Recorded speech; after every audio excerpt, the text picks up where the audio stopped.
تقریباً 60 ہجری میں حضرت امیر معاویہ رضی اللہ تعالیٰ عنہ کا انتقال ہوا۔ 60 ہجری میں جب انتقال ہوا، 40 ہجری سے لے کر 60 ہجری تک 20 سال انہوں نے خلافت کی۔ اس اثنا میں کچھ جنگیں بھی ہوئی تھی، کچھ معاملات بھی ہوئے تھے، لیکن انہوں نے اہل بیت کا بڑا احترام بھی کیا۔ حسن مجتبی رضی اللہ تعالیٰ عنہ کو اور اہل بیت کو ماہانہ وظیفہ بھی جاری رکھا تھا۔ جب ان کا انتقال ہوا تو اب جو فتنہ شروع ہوا وہ سب سے بڑا فتنہ ہے۔ امیر معاویہ کے گھر میں ایک بیٹا پیدا ہوا تھا جس کا نام یزید پلیت، پوری دنیا جس پر لعنت کرتی ہے۔ وہ صحابی رسول کا بیٹا ہے، کاتب قرآن کا بیٹا ہے۔ رسول کریم صلی اللہ تعالیٰ علیہ وسلم کے رشتے میں حضرت امیر معاویہ سالے لگتے تھے، لیکن برا ہو اسلام میں اس چیز کو نہیں دیکھا گیا ہے کہ کس کا بیٹا ہے اور کس کا باپ ہے، بلکہ اسلام میں یہ دیکھا ہے کہ اس کا عمل کیا ہے۔ یزید بڑا ہوا، جوان ہوا، اور امیر معاویہ رضی اللہ تعالیٰ عنہ کے نقش قدم پر چل نہیں سکا۔ وہ جوان تھا، امیر معاویہ کے انتقال کے فوراً بعد ہی اس نے سارے لوگوں کو ملک شام کے جمع کیا اور اپنی خلافت کا اعلان کر دیا۔ جگہ جگہ خط لکھا، کوفہ، بصرہ، مکہ، مدینہ، سب جگہ، اور اپنی بیعت لینے کا اعلان کر دیا۔ یزید جیسے ہی خلیفہ بنا، حضرت عبداللہ بن خالد بن ولید رضی اللہ تعالیٰ عنہ یہ فرماتے ہیں کہ ہم نے یزید پر حملہ کیا جب تک کہ ہم کو یہ یقین نہیں ہو گیا کہ اگر یزید کا ساتھ دیتے رہیں گے تو عنقریب پتھروں کی آسمان سے بارش نہ ہو جائے، اللہ کا عذاب نہ آ جائے، کیونکہ اس نے ایسے حالات ملک شام میں بنائے تھے کہ لوگ اپنی بہنوں اور ماؤں سے نکاح کرنے لگ گئے تھے، اسلام کی دھجیاں اڑا دی تھی، کھلے عام شراب پی جا رہی تھی، جبکہ اسلام کا وہ ماضی جو خلفائے راشدین کے زمانے میں تھا، شراب کی ایک بوتل کی سپلائی پر بھی لوگ کانپتے تھے، اگر کہیں سے کسی کے ہاتھ میں آ جائے، کوڑے کے ڈر، درے کے ڈر اور خوف سے لوگ تو کانپتے تھے۔ یزید نے ان چیزوں کو عام کر رکھا تھا، فسق و فجور کا بادشاہ تھا، دن بھر حتیٰ کہ نمازوں سے اس کا کوئی شغف نہیں تھا، خوبصورت لڑکیوں کو لا کر کے دربار خلافت میں نچوانا، مجرے کروانا، جسموں کی نمائش کروانا، یزید کے دربار میں یہ عام چل رہا تھا۔ بتاؤ، جب اچانک اسلام کا خلیفہ ایسا شخص بن جائے تو صحابہ تو اس وقت موجود تھے جنہوں نے رسول اللہ کو دیکھا، ابو بکر، عمر، عثمان و علی جیسے خلیفاؤں کو دیکھا۔ یزید نے زور اور زبردستی اپنی فوج کے ذریعے سے، اور جتنے من چلے لوگ تھے اس کی فوج میں داخل تھے کیونکہ ان کو آزادی دے رکھا تھا، ایسے جتنے اوباش عیاش قسم کے لوگ تھے انہیں پیسوں سے خوب نوازتا تھا، تو اس کی حمایت کرنے والے بہت سارے لوگ تھے۔ آج بھی سعودی عرب جا کر کے ہمیں پتہ چلا کہ وہاں کی ینگ جنریشن، نئی نسل، جوان لوگ سب سے زیادہ آج کے اس ولی عہد شہزادے سے بہت محبت کرتے ہیں جس نے پورے سعودی کو یہودیوں کے ہاتھ میں بیچا ہے، جو سینما اور کلب، گناہوں کے اڈے سعودی عرب میں کھول رہا ہے، اس سے وہاں کی جوان نسل محبت کر رہی ہے، کہہ رہی ہے اچھا بادشاہ آیا، ہم لوگوں کو فریڈم دے رہا ہے، بہت زیادہ آزادی دے رہا ہے۔ جانتے ہیں اس طرح ہر دور میں گناہوں کے دل دادے ایسے بادشاہوں کے حامی بن جاتے ہیں۔ میں اتنی دور بیٹھ کر کے اگر بول رہا ہوں، مجھے خوف نہیں ان کا، تو اندازہ کرو رسول اللہ کا شہزادہ حسین اعظم ان تمام برائیوں کو کیسے برداشت کر کے خاموش رہ سکتا ہے۔ جہاں شراب نوشی عام ہو رہی ہو، گناہوں کی کثرت ہو رہی ہو، ان کا بولنا اپنی جگہ پر حق تھا، انہوں نے بغاوت نہیں کی بلکہ عالم حق کو بلند کیا تھا۔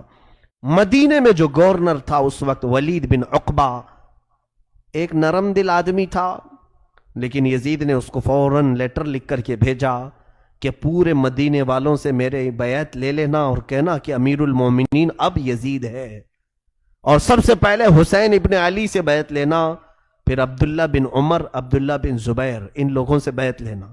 یہ اس وقت بڑے صحابہ میں سے تھے۔ تو ولید بن عقبہ نے پیغام بھیجا حضرت امام حسین کو، کہا کہ امیر معاویہ کا انتقال ہو گیا اور ان کا بیٹا تخت نشین ہو گیا ہے، اور اس نے اپنی خلافت کا اعلان کیا ہے، اور آپ حضرات کو بیعت کے لیے مجھے حکم دیا گیا ہے۔ امام حسین آئے گورنر ہاؤس میں جو مدینے کا تھا، ولید بن عقبہ نے آہستے سے آپ سے کہا، نرمی سے کہا کہ آپ قبول کر لیں، آپ کے حق میں اچھا ہے۔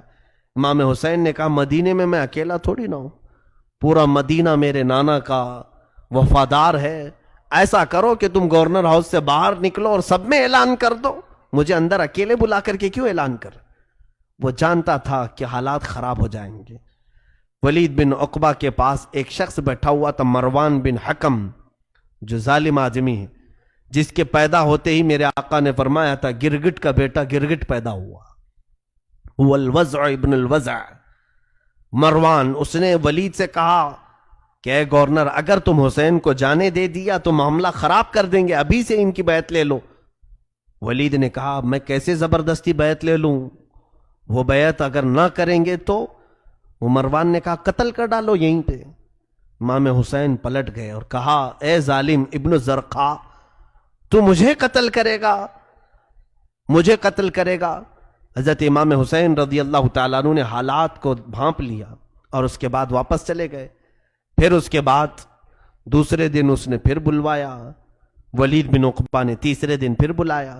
امام حسین نے دیکھا، ولید بن عقبہ معذرت کرنے لگا کہ اے امام حسین، آپ یا تو یزید کی بیعت قبول کر لیں یا تو پھر کوئی اور راستہ اختیار کریں، مجھے مجبور کیا جا رہا ہے، میں گورنر ہوں مدینے کا، میں نہیں چاہتا کہ آپ کے ساتھ میں کچھ بدتمیزی کروں، آپ رسول اللہ کے گھر والے ہیں۔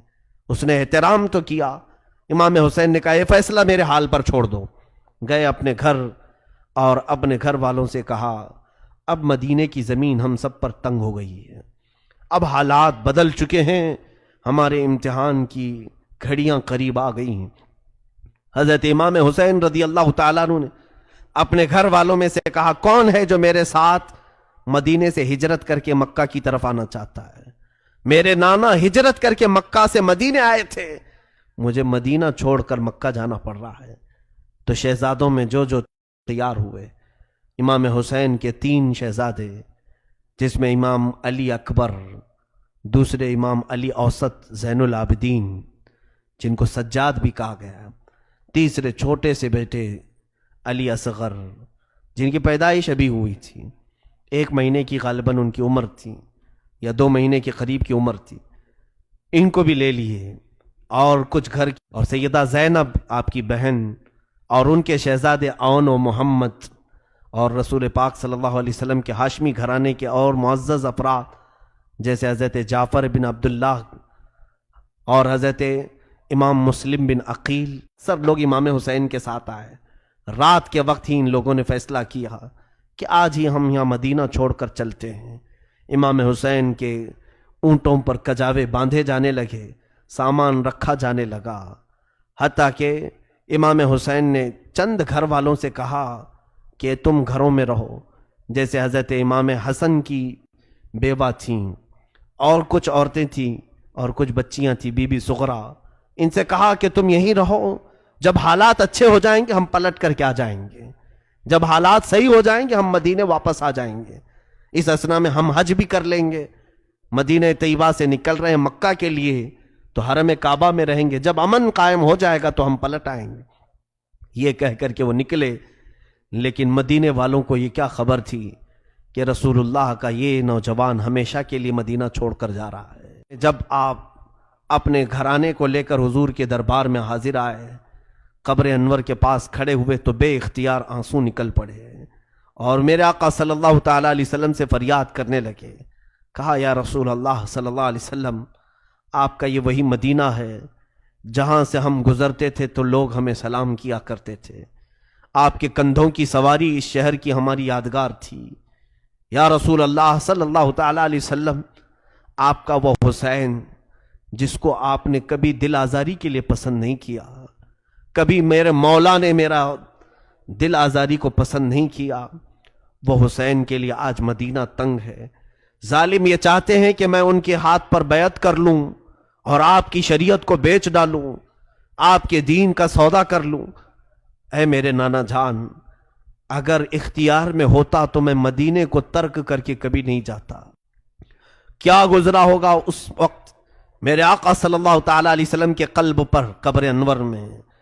حضور اکرم صلی اللہ تعالیٰ علیہ وسلم ہمیشہ یہ فرمایا کرتے تھے کبھی حضرت امام حسین کے رونے کی آواز آتی تو حضور مسجد نبوی سے چھوڑ کر فاطمہ کے گھر چلے جاتے، کہتے فاطمہ جلدی اسے چپ کراؤ، حسین کا رونا مجھے گوارا نہیں ہے، حسین کا رونا مجھے برداشت نہیں ہوتا۔ وہ رسول کریم صلی اللہ علیہ وسلم کی بارگاہ میں حسین اعظم آج زار و قطار آنسو بہا رہے تھے اور مدینے سے رخصتی کی اجازت مانگ رہے تھے۔ روایات یہ بتاتی ہیں کہ وہاں پر موجود سارے لوگ اشکبار ہو گئے کہ مدینے سے ساری برکتیں حسین کے ساتھ جا رہی ہیں۔ لوگوں نے کہا ہمیں ایسا لگا مدینے سے کل ہمارا امان اٹھ کر کے جا رہا ہے۔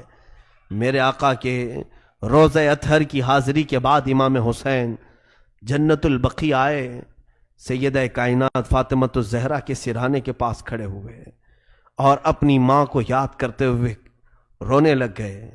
کہا کہ اے ماں، آپ کی زندگی بھر آپ کا یہ حسین آپ کی قبر سے کبھی دور نہیں رہا، مدینے سے کبھی دور امام حسین گئے نہیں تھے۔ حضرت بی بی فاطمۃ الزہرا کی قبر پاک کے پاس زارو قطار روئے اور یہ خاندان اہل بیت کا قافلہ نکلا، مکہ مکرمہ کی طرف خراما خراما چلا۔ یقیناً وہ مدینہ طیبہ کو آخری مرتبہ انہوں نے دیکھا تھا۔ جو شہزادے اور شہزادیاں اس میں چلی تھیں، کسی کو یہ نہیں معلوم تھا کہ کربلا بھی ہونے والا ہے۔ جو دنیا یہ کہتی ہے کہ حسین اپنے گھر سے جنگ کے لیے نکلے تھے، ظالموں تاریخ پڑھو، وہ تو امن چاہتے تھے، وہ امن کا مسیحا ہیں۔ مدینے کو خون کا بازار گرم نہ ہو جائے مدینے میں، اس لیے تو انہوں نے مدینے کو چھوڑا۔ قتل و قتال حرم میں جائز نہیں۔ مولا حسین حرم کعبہ میں داخل ہوئے، یہ رمضان سے پہلے کی بات تھی، تقریباً شعبان میں آپ کی سواری مکہ میں داخل ہوئی۔ پورا رمضان المبارک آپ خانہ کعبہ میں رہے، حرم کعبہ میں رہے۔ رمضان کے بعد شوال جیسی آیا، اب کچھ حالات ایسے ہوئے کہ یزید نے اپنے خلفاء کو، اپنے گورنروں کو، اپنے امراء کو ہر جگہ پھیلا رکھا تھا، لیکن کوفہ ایک شہر ایسا تھا۔ کوفہ کی تھوڑی سی تاریخ میں آپ کو بتا دوں۔ کوفہ یہ 16 ہجری میں حضرت عمر فاروق رضی اللہ تعالیٰ عنہ کی خلافت کے زمانے میں بسایا گیا تھا۔ شروع سے ہی یہاں پر حضرت علی کے چاہنے والوں کی کثرت تھی۔ حسن مجتبی رضی اللہ تعالیٰ عنہ کو، امام حسین کے بڑے بھائی، زہر دے کر کے ان کا قتل کیا گیا۔ امام حسن رضی اللہ تعالیٰ عنہ کے ساتھ بھی اور حضرت علی کے ساتھ بھی غلط ہوا تھا کوفہ میں، لیکن وہاں کے لوگ اب بھی اسی بات کے قائل تھے کہ ہم اہل بیت کے ساتھ ہیں، رسول اللہ کے گھر والوں کے ساتھ ہیں۔ جب کوفہ والوں کو یہ معلوم ہوا کہ یزید خلیفہ بن چکا ہے، امیر معاویہ کا انتقال ہوا، تو وہ لوگ امیر معاویہ کو بھی پسند نہیں کرتے تھے۔ اب یزید بیٹھ گیا تو اور دشمنی میں جلنے لگے۔ کہا کہ ہم امیہ خاندان کو ہی نہیں پسند کرتے، خلافت کے حقدار تو علی کے گھر والے ہیں، حسین ابن علی کو چاہیے کہ وہ خلافت کا اعلان کرے، اپنے خلیفہ ہونے کا اعلان کرے۔ تو کوفہ والوں میں آپس میں یہ میٹنگیں ہونے لگی، ہم تو یزید کو خلیفہ نہیں مانیں گے۔ تو ان لوگوں کا کہنا اپنی جگہ پر صحیح تھا، یزید کو کیسے خلیفہ بانے۔ اس وقت نعمان بن بشیر وہاں کے گورنر تھے، صحابی رسول ہیں۔ نعمان بن بشیر یزید کے گورنر بن کر کے تھے، تو کوفہ والوں کا ایسا سلوک تھا کہ نعمان بن بشیر کے پیچھے بھی نماز نہیں پڑھتے تھے کہ یزید کا گورنر ہے، نہ عید پڑھنے کے لیے جاتے تھے۔